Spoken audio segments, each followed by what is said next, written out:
আসসালামু আলাইকুম ভাই, আমি আপনাদের মাঝে আরেকটা ভিডিও নিয়ে হাজির হয়েছি। সেটা হলো মানুষ এই বিপদ মানুষের কেন আসে, মানুষের মুসিবতে কেন করে। সেটা হলো মানুষ একমাত্র জাকাত না দেওয়ার কারণে, মানুষের হক আদায় না করার কারণে মানুষের বারবার বিপদ আসে, বারবার মুসিবত আসে। আমি আজকে একটা কথা বলবো যে আপনারা যখন আপনাদের যখন জাকাত যখন খরচ হয় তখন আপনারা জাকাত আদায় করবেন, তাহলে আপনাদের বিপদগুলো কি কম হবে। আর একটা কথা বলতে চাই আমি আপনাদের মাঝে, সেটা হলো মানুষের তো বিপদ তো খুঁজে আসে না, মানুষের সবসময় আল্লাহ তালাকে স্মরণ করবেন, নবীকে স্মরণ করবেন, আর বেশি বেশি করে নামাজ পড়বেন, ঠিক আছে।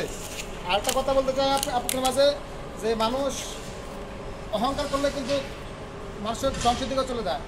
কেউ বেশি আপনারা অহংকার করবেন না, অহংকার করে আপনি যাতে আমলই করেন আপনার আমলগুলো বরবাদ হয়ে যাবে, যেমন একটা সরালি খাওয়া যাবে। আসসালামু আলাইকুম, আমার বক্তব্য আজকে এই পর্যন্ত। আসসালামু আলাইকুম।